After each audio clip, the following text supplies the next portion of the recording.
অদম্য গতিতে ছুটে চলার শহর ঢাকা, তবুও মাঝে মাঝে থমকে যেতে হয়। কিন্তু এবার বদলে যাবে সব। শুরু হবে নতুন যাত্রা। ঢাকা ছুটবে দুর্বার গতিতে। এই চিত্র বদলে দিতেই দেশের প্রথম এলিভেটেড এক্সপ্রেসওয়ে অনুমোদন করেন মাননীয় প্রধানমন্ত্রী শেখ হাসিনা।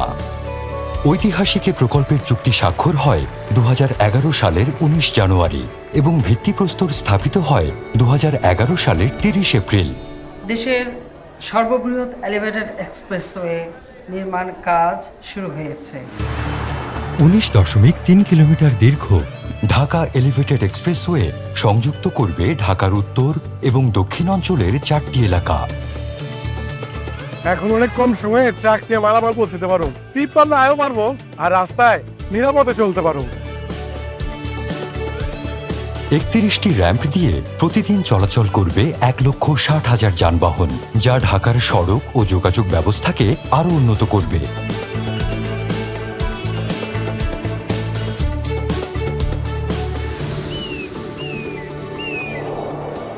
আমাদের পেশায় দেরি করে পৌঁছানোর কোনো সুযোগ নেই। জরুরি অবস্থা সামলাতে আমরা এখন দ্রুত যে কোনো জায়গায় ছুটে যেতে পারবো। এখন খুব অল্প সময়ে রোগীদের শহরের বিভিন্ন জায়গায় পৌঁছে দিতে পারি, এটাই আমাদের অনেক শান্তি। সংযুক্ত হবে ঢাকার 22টি প্রশাসনিক ও বাণিজ্যিকভাবে গুরুত্বপূর্ণ এলাকা।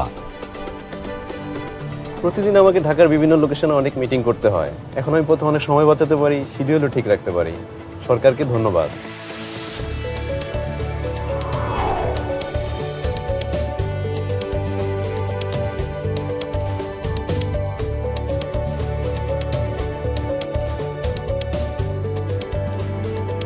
ঢাকা এলিভেটেড এক্সপ্রেসওয়েতে নিশ্চিত হবে সবার জন্য সার্বক্ষণিক নিরাপত্তা।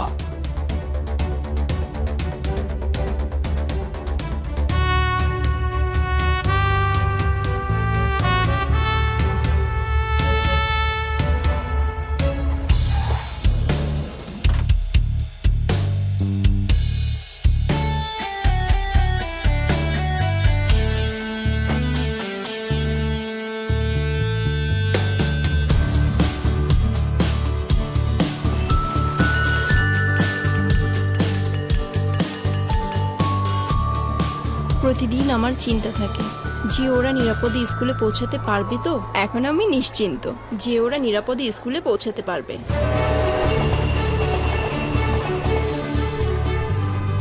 প্রায় প্রতি সপ্তাহেই তো আমাদের কোনো না কোনো দাওয়াতে যেতে হয়। কিন্তু জ্যামের জন্য সময় মতো পৌঁছানোই তো চ্যালেঞ্জিং হয়ে যায়। কিন্তু এখন সব দাওয়াতে সময় মতো যেতে পারবো।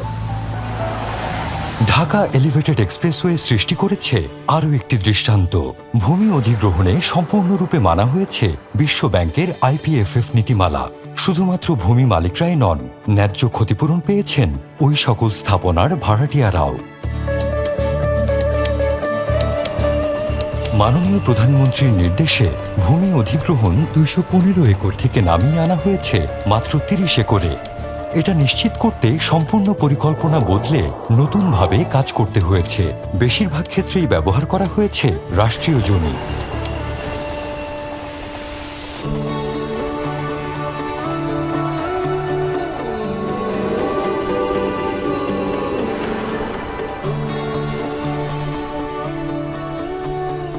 আমাদের শহরটা বিশ্বের অন্যান্য আধুনিক শহরের মতো না, কিন্তু এখন আই জাস্ট লাভ ইট। এক্সপ্রেসওয়ের জন্য শহরটা এখন অনেক সুন্দর লাগে। এবার বদলে যাবে আমাদের প্রিয় ঢাকা। উন্নত হবে জীবনের মান, উন্নত হবে পরিবেশ, কমবে দূষণের মাত্রা। ঢাকা হয়ে উঠবে বিশ্বমানের আধুনিক একটি শহর। গতিময় হবে স্বপ্ন আর সংযোগের অগ্রযাত্রা। স্বপ্নে, সংযোগে, অগ্রযাত্রা।